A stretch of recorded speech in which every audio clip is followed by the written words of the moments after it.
Revisiting the Chosin Reservoir, Between Historical Fact and Nationalistic Fiction. In a speech to the U.S. Congress, South Korean President Yoon Suk-yeol highlighted the Battle of Chosin Reservoir, praising the miraculous achievements of the 1st Marine Division of the U.S. Navy, who broke through the tactics of a 120,000-strong People's Volunteer Army. This portrayal sparked dissatisfaction from China's Foreign Ministry spokesperson, Mao Ning, who countered with claims of annihilating 36,000 enemies, including 24,000 Americans, and the complete destruction of an American regiment, labeling it as the longest retreat in American history according to then Secretary of State Dean Acheson.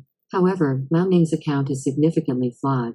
Firstly, the total U.S. forces involved in the Chosin Reservoir battle were about 30,000, making the claimed 24,000 U.S. casualties implausible. Detailed U.S. military history records showed total casualties of 17,000 across the Eastern Front, including non-combat losses mainly due to frostbite and hypothermia. Mao Ning's failure to mention Chinese casualties, officially stated at 48,000 but realistically closer to 60,000, underscores the disproportionate losses suffered by the Chinese forces, nearly 3 times those of the U.S.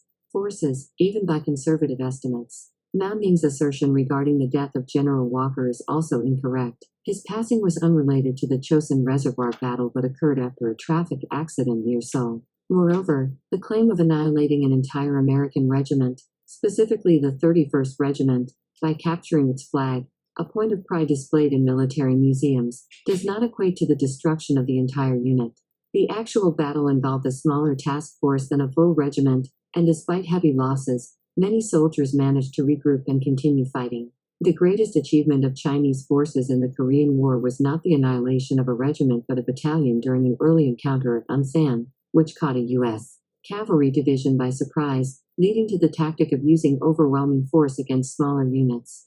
However, such victories were rare and not indicative of strategic success. Critics like Shima Nan argue that President Yoon's praise for the U.S. troops' actions at Chosin reflects a misinterpretation of American pride, ignoring the resilience and strategic withdrawal celebrated in U.S. military history.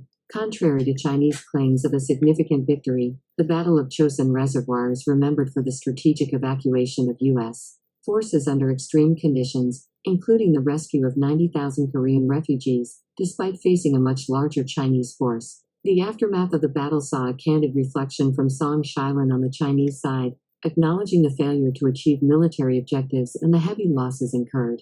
For a long time, China's military did not highlight the Chosin Reservoir battle, focusing instead on other engagements like the Battle of Shanggonlin.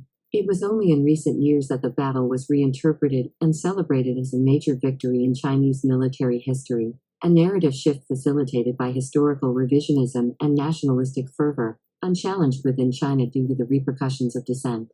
This reinterpretation serves as a reminder of the complexities and contested narratives in historical memory, especially in the context of nationalistic pride and the manipulation of historical facts.